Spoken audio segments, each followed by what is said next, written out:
साथियों, आज मैं ऐसे विषय को लेकर आया हूं कि लोग जिन विचारों के साथ जीते हैं और जिन विचारों के साथ वो अपने जीवन को आगे बढ़ाते हैं, उनका जीवन वैसे ही हो जाता है। एक बार शेरनी के दो बच्चे हुए और शेरनी अपने दो बच्चों के साथ जंगल में जा रही थी। जंगल में आग लग गई और सारे जानवर इधर से उधर भागने लगे। तो हम देखते हैं कि वो शेरनी का बच्चा कहीं गुम हो जाता है, कहीं खो जाता है और भेड़ियों के झुंड में छुप जाता है। और देखते हैं कि वो भेड़ियों के झुंड में वो बच्चा रहने लगता है, उनके साथ बड़ा होने लगता है।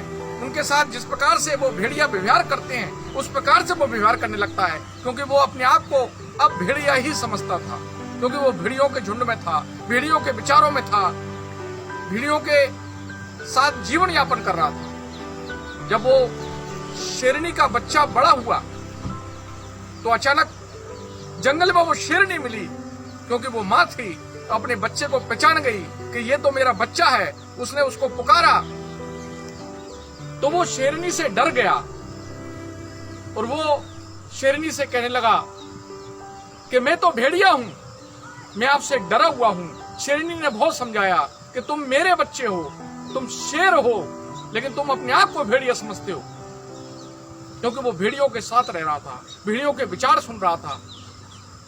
इस विषय पर हम एक बात समझ में आती है कि जिस प्रकार से हम अपने विचारों के साथ जीते हैं, जो भी हम सकारात्मक विचार यदि हमारे जीवन में बना लेते हैं तो हम सकारात्मकता के साथ आगे बढ़ेंगे।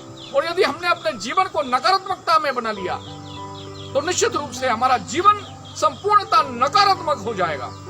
इसलिए सकारात्मक विचारों के साथ हमको रहना चाहिए, तभी हम अपने जीवन को खुशनुमा बना सकते हैं। लेकिन एक बात है कि हमें दूसरों से तुलना मत करना, ये ध्यान रखना।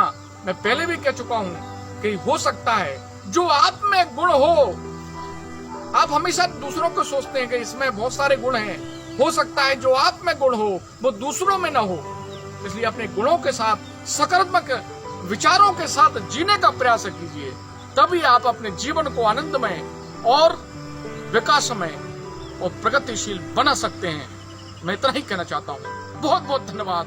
जय हिंद, जय भारत, वंदे मातरम।